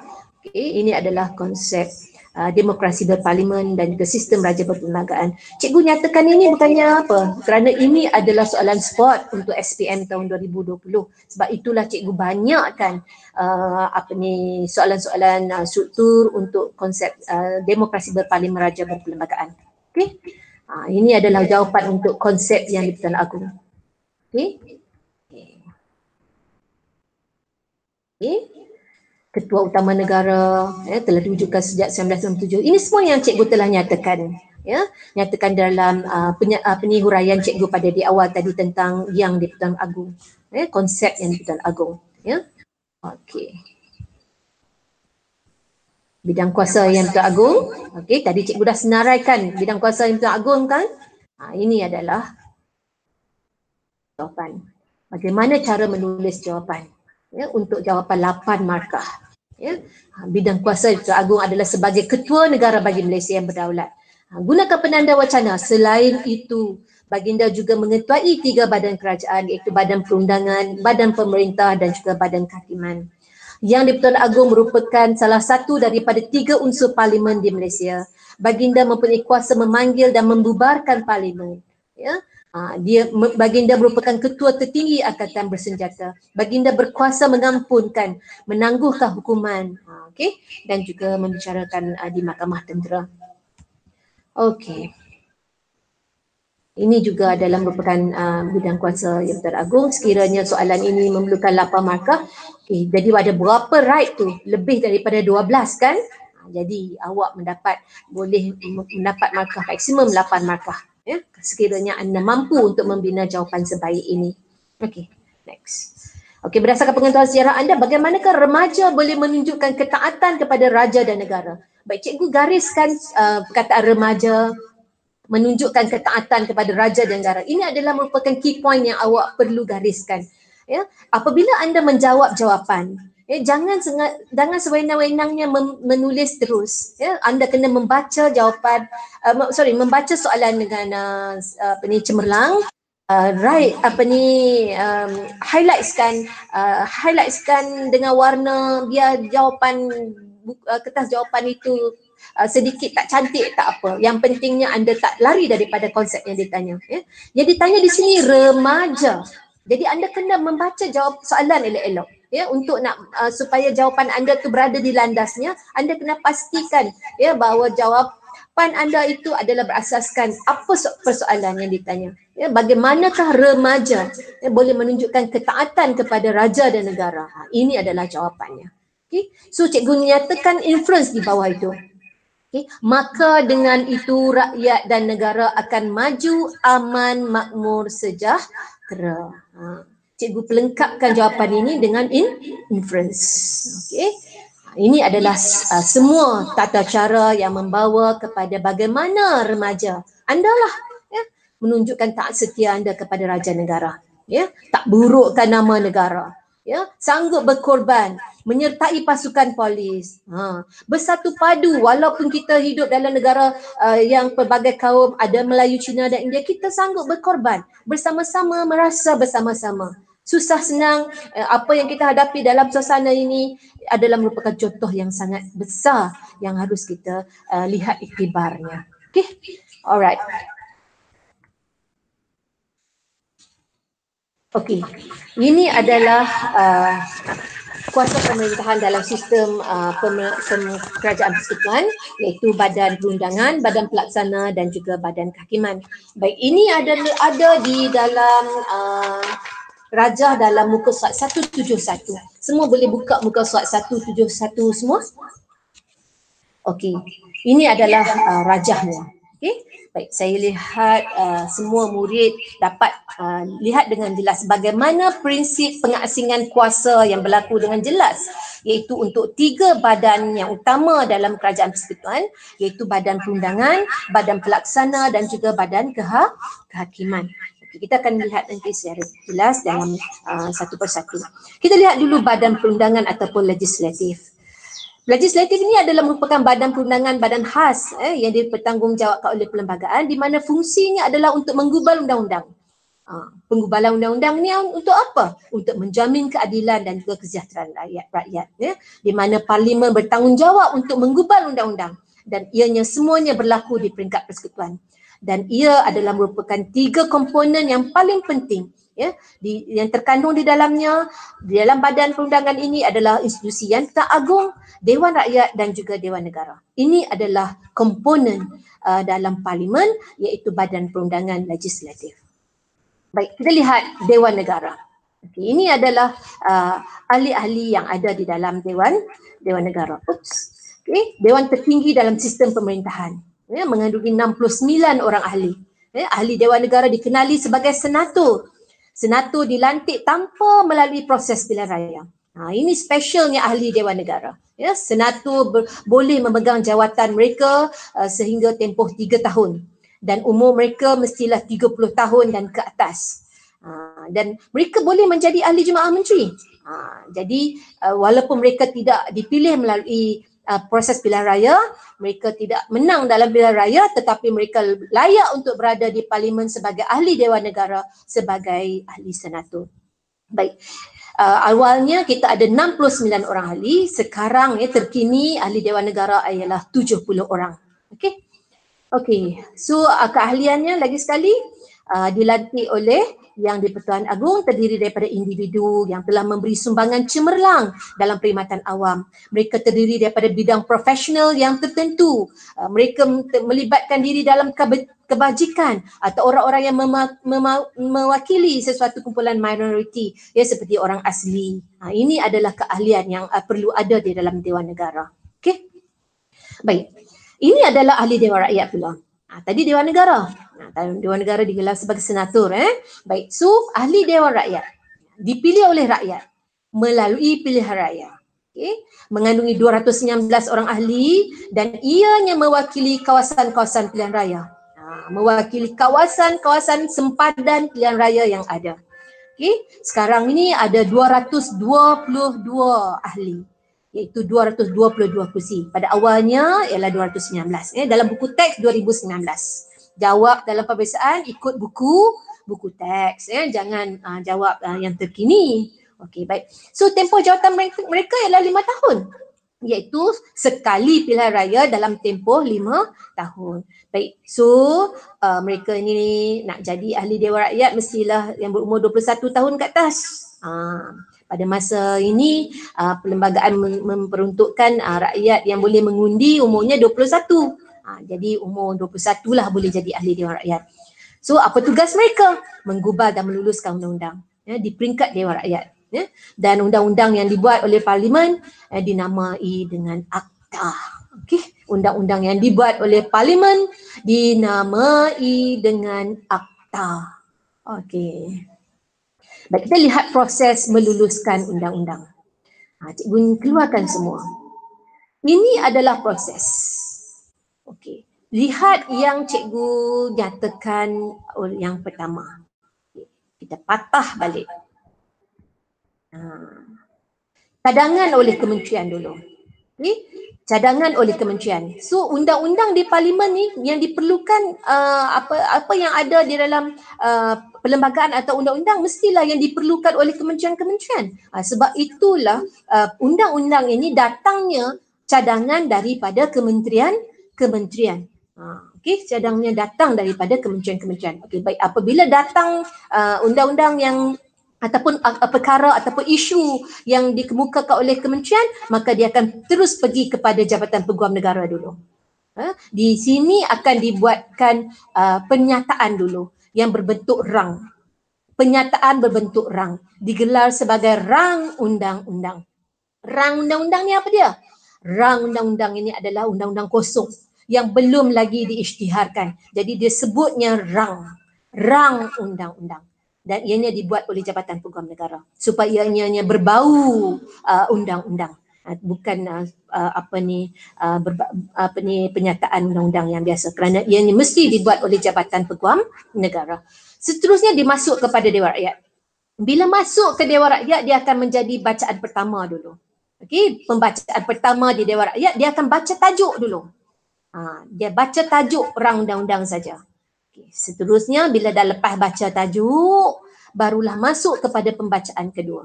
Baik, masa ini ianya dibahaskan. Jadi wakil-wakil daripada parlimen, kerusi sama ada pembangkang ke ataupun daripada kerajaan ke akan membahaskan keperluan undang-undang ini. Perlu atau tidak, apa yang nak diperkemaskan, apa ianya akan mengambil kira hak rakyat. Jadi ianya sangat penting dalam proses meluluskan undang-undang. Kemudian dia masuk kepada peringkat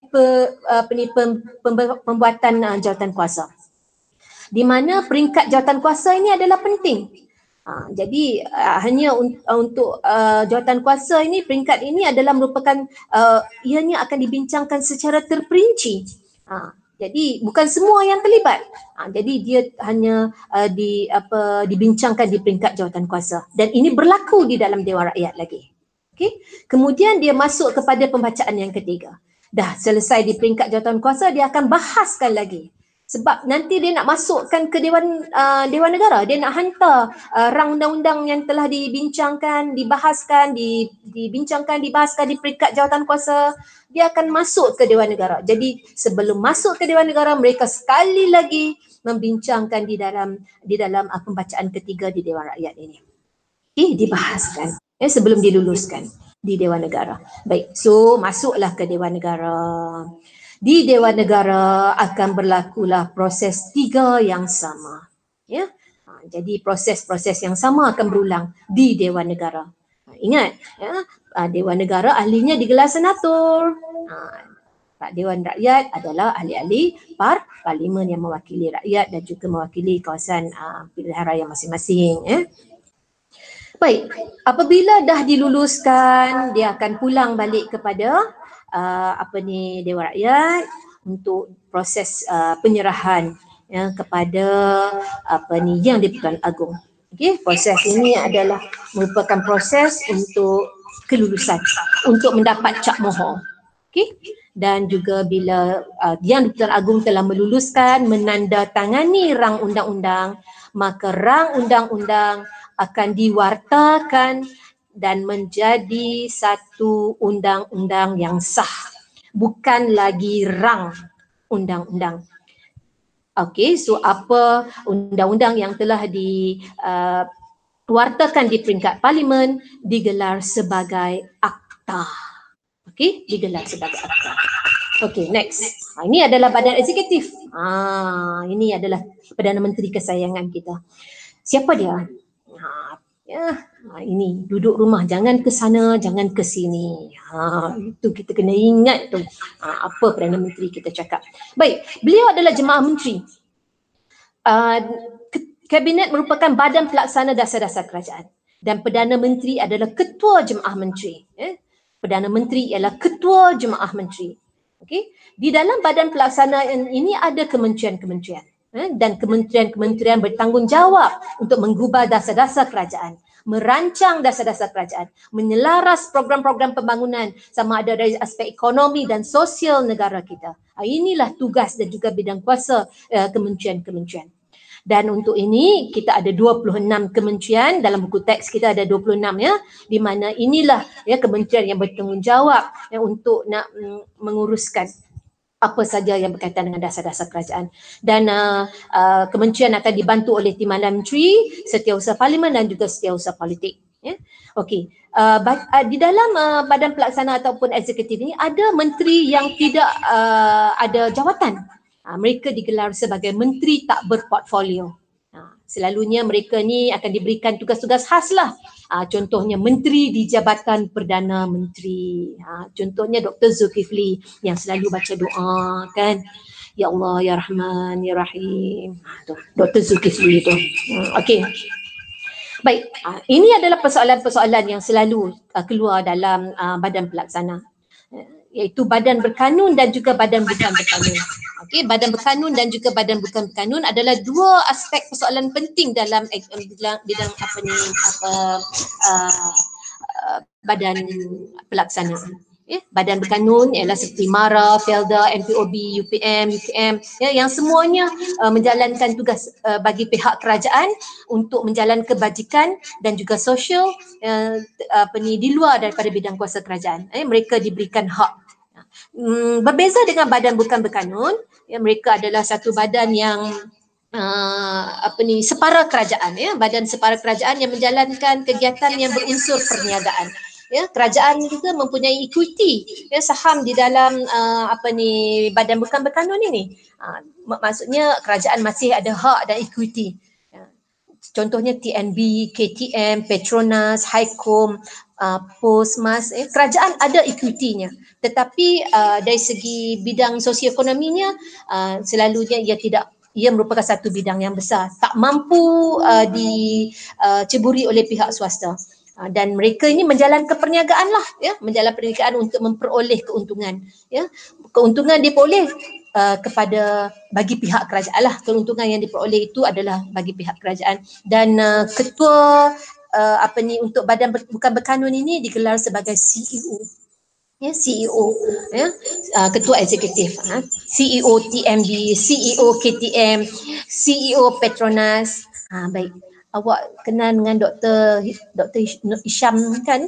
Dr. Nur Hisham kan? Itu siapa tu?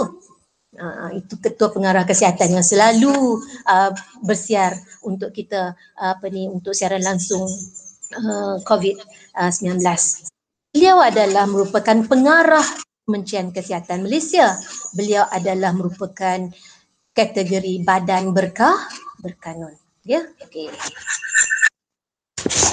Bagi bawah kerajaan ya, ketua pengarah ya. Badan berkanun dia punya ketuanya adalah ketua pengarah. Baik, kita lihat Badan Kehakiman Judiciary mempunyai kuasa mendengar serta menentukan perkara sivil dan jenayah, menentukan kesahihan undang-undang, berkuasa mentafsir perlembagaan persekutuan dan juga negeri, melaksanakan tugas kehakiman, mengisytiharkan perlembagaan bertulis, berkuasa mengisytiharkan sesuatu tindakan kerajaan ataupun undang-undang itu sah atau tidak. Dan ini adalah badan kehakiman. Okey, tadi kita dah lihat badan legislatif, kita dah lihat yang kedua tadi badan eksekutif, iaitu badan pelaksana, dan ini adalah badan yang ketiga iaitu badan kehakiman iaitu judiciary. Okey. Ciri-ciri kehakiman di negara kita. Okey, hakim-hakim dilantik oleh Yang di-Pertuan Agong atas nasihat Perdana Menteri. Hakim tidak boleh dipecat sewenang-wenangnya. Hakim tidak dibenarkan mengambil bahagian dalam politik. Ya, peguam negara. Ya, peguam negara ini adalah merupakan seorang yang berada di dalam institusi kehakiman, di mana beliau adalah bertindak sebagai penasihat undang-undang. Ya, dan peguam negara ini menjadi peguam bela dan juga pendakwa raya bagi pihak kerajaan. Ini adalah bidang kuasa dan bidang tugas orang peguam negara. Okey. Peguam negara dibantu oleh pegawai-pegawai pemerintahan undang lah ya, kehakiman ya. Hakim-hakim, peguam-peguam yang berkhidmat di dalam Jabatan Peguam Negara ya, di dalam khidmatan kehakiman negara semuanya bertugas untuk kehakiman negara dan ketuanya adalah peguam negara. Okey. Okey, ini adalah soalan kebat. Kalau sempat kita tengok nanti, okey? Okey, baik. Baik. Okey, saya bagi teruslah jawapan sebab saya bimbang takut tak cukup masa nanti. Okey.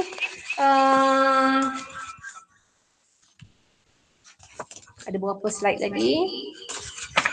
Okey, kita tak banyak slide dah.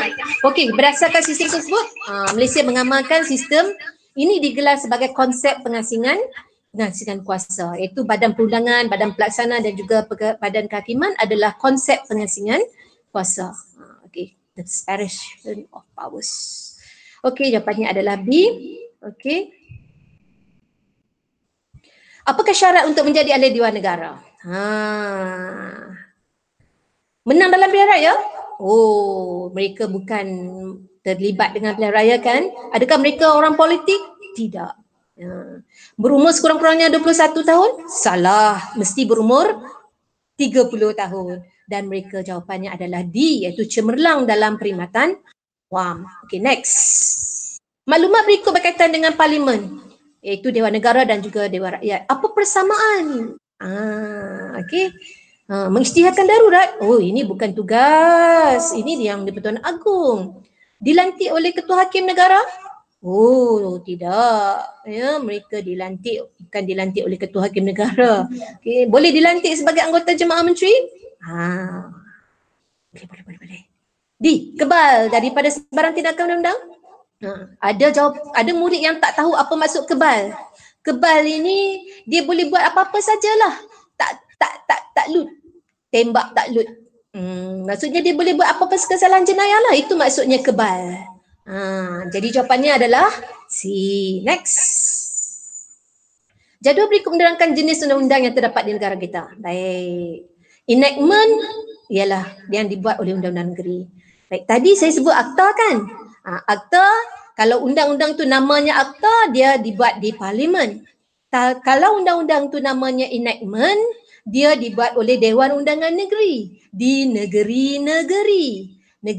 Jadi nama di depan undang-undang tu sebutnya enactment, maka dia adalah undang-undang negeri. Tetapi kalau ianya disebut di sini Sabah dan Sarawak, jawapannya ialah, ada jawapan? C, ordinance. Iaitu ordinance. Cikgu yakin murid-murid di YouTube ramai yang boleh menjawab soalan ini. Sebab cikgu tak dapat respon daripada Google Meet. Okey, baik. Okey, badan berkanun. Tadi cikgu dah bagi tahu kan, FELDA semua tu adalah badan berkanun ya. MIDA, MADA, FRIM. Okey.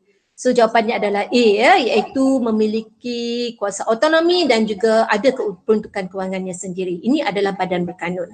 Okey. Okey, apakah bidang kuasa Badan Kehakiman dan Perlembagaan Persekutuan? Ini adalah C, jawapannya ialah 2 dan 3, iaitu menentukan kesahihan undang-undang dan membatalkan akta yang bercanggah dengan perlembagaan. Melantik jemaah menteri bukan tugasnya, iaitu itu tugas yang di-Pertuan Agong. Menentukan bidang kuasa yang Pertuan Agong itu bukan Badan Kehakiman, itu adalah kuasa perlembagaan. Jadi awak jangan tak boleh membezakan ya perlembagaan dengan Badan Kehakiman. Itu badan yang berbeza. Perlembagaan ini adalah satu buku undang-undang, peraturan, senarai undang-undang. Badan Kehakiman ini adalah komposisi kecil di dalam perlembagaan sahaja. Okey, jadi jangan terkeliru dengan perlembagaan dan juga kehakiman. Ini adalah contoh soalan kertas 2. Okey, ini contoh. Inilah untuk soalan 10 markah kertas 2. Okey, apakah fungsi Badan Perundangan? Nyatakan 2 unsur parlimen, nyatakan 3 ciri-ciri Dewan Negara dan jika anda sebagai wakil rakyat, apakah tindakan anda untuk memajukan negara? Baik, cikgu nak awak tengok soalan ini. Soalan ini ada soalan yang memerlukan struktur tertutup. Pilihan B dan C kita gelarkan ianya sebagai jawapan untuk soalan struktur tertutup. Ya, struktur tertutup. Jawapannya ringkas. Tak perlu tulis panjang-panjang. Berbanding jawapan A dan D yang perlu awak uraikan dengan ayat yang agak sempurna tetapi ringkas. Jawapan A dan D sekali lagi cikgu ulang, perlu ditulis dengan lengkap tetapi ringkas. Ringkas berdasarkan apa? Markah lah. Kalau markah 1 markah nak tulis sampai 5 baris ke? Nanti buang masa anda. Kalau 4 markah, ya perlu 6 baris. Kurang-kurangnya 4 baris kan? Okey, jom kita tengok. Apakah fungsi Badan Perundangan untuk satulah? Menggubal undang-undang negara. Cukup dah membolehkan awak dapat 1 markah. Okey. Nyatakan 2 unsur parlimen. Okey. Yang di-Pertuan Agong, okey, Dewan Rakyat dan juga Dewan Negara. Tadi cikgu sebut 3 komponen parlimen kan, tapi dia minta cuma 2. Jadi awak hanya tulislah 2. Okey? Alright. Boleh tulis lebih ke? Boleh. Markah lebih ke? Tak. Alright. Nyatakan 3 ciri-ciri Dewan Negara. Okey, ini juga soalan struktur tertutup. Okey. Jawapan awak lebih, tulis. Dapat markah dapat lebih ke? Tak, kalau 3 markah dapat 3 markah saja. Okey. Baik, kenapa kena tulis lebih? Bimbang, takut tersalah fakta. Kalau awak dah tulis lebih, jawapan-jawapan pilihan yang lain itu akan dipertimbangkan oleh pemeriksa untuk diberikan markah. Sebab itulah kenapa awak perlu diminta untuk menulis jawapan lebih. Jadi prinsipnya tulis lebih, jangan kurang. Alright. Okay. Okey, ini yang saya nak awak tengok. Jika anda sebagai wakil rakyat, apakah tindakan anda untuk memajukan negara? Baik, cikgu merahkan sebagai wakil rakyat.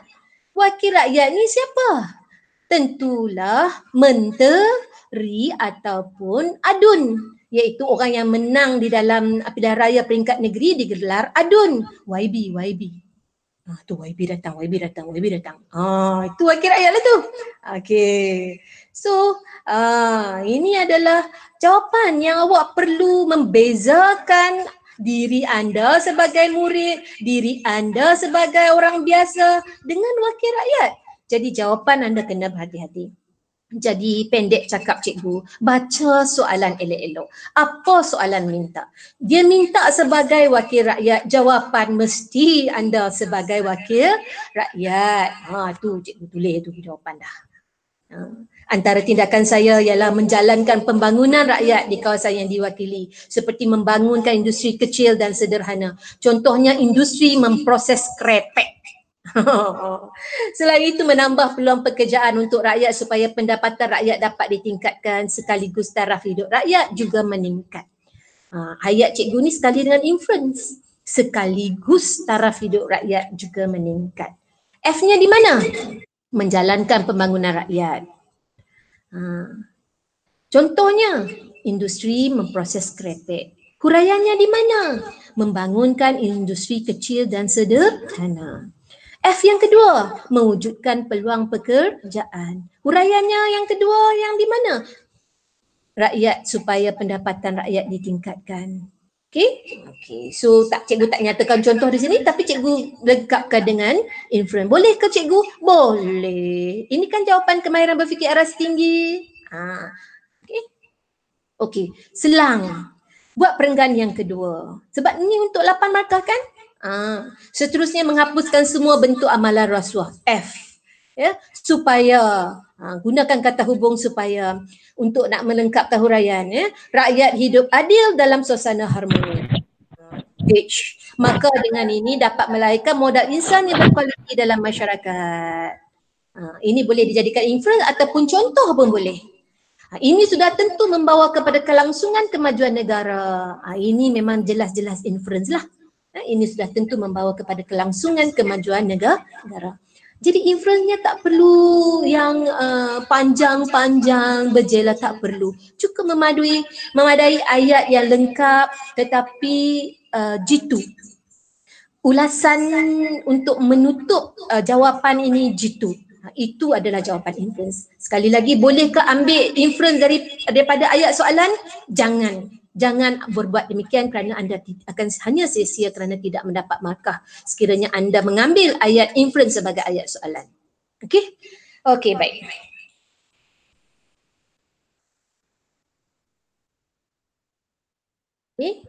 Okey, banyak soalan ni. Okey, so cikgu harap awak shoot lah, klik supaya cikgu dapat menghabiskan dalam masa yang telah ditetapkan. Okey.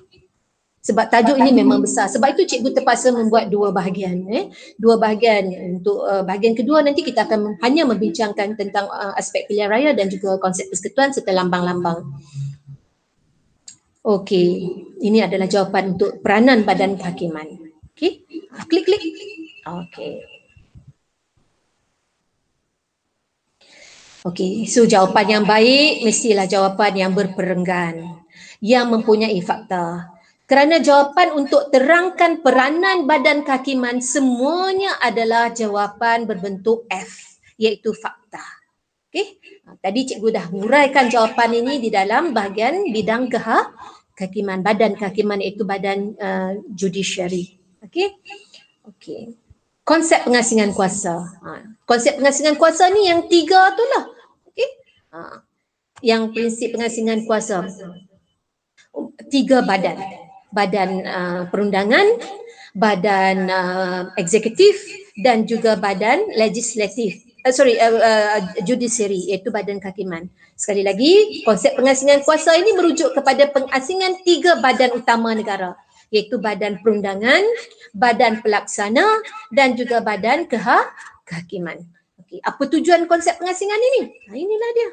Supaya tidak berlaku perbalahan, tidak berlaku pembolotan kuasa. Boleh tertulis dalam bentuk poin ni? Haram hukumnya. Jangan tulis jawapan dalam bentuk poin. Cikgu untuk nak meringkaskan. Jadi awak bina ayat yang baik untuk jawapan ini. Okey? Okey.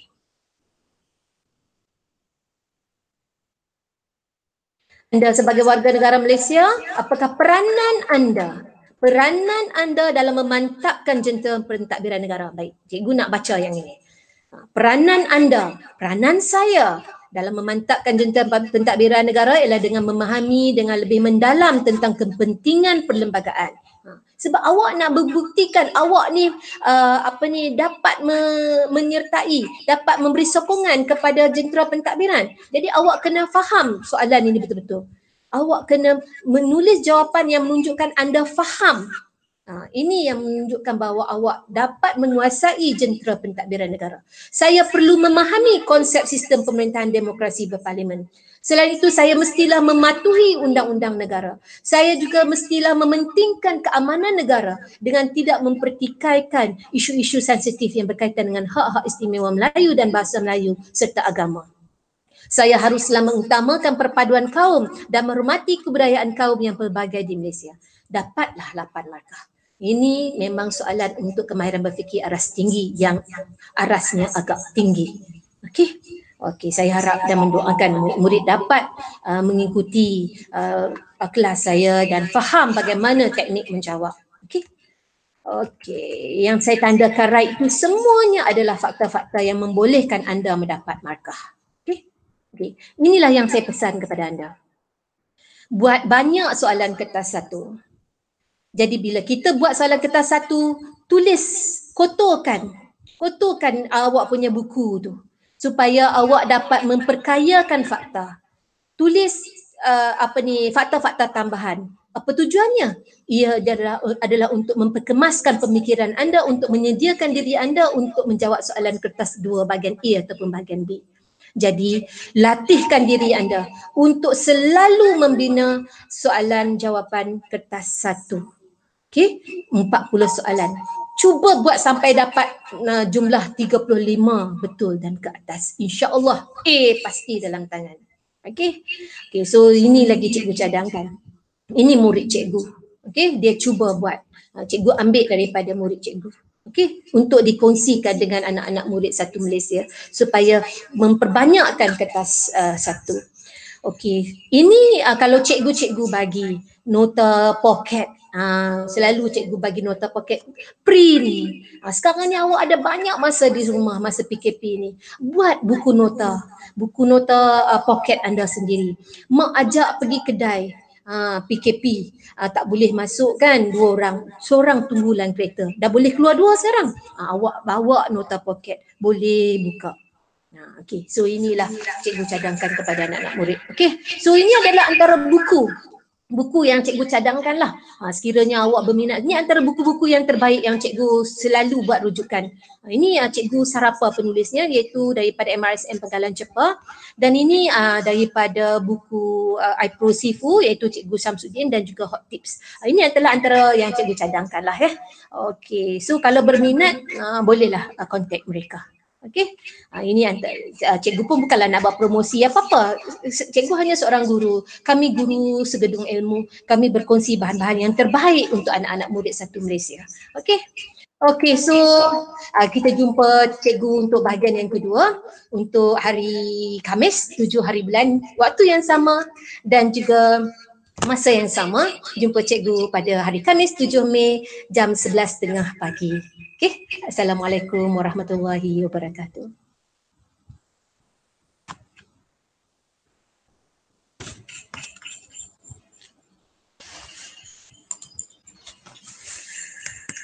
Okey, Puan Aida. Okey. Okey, terima kasih.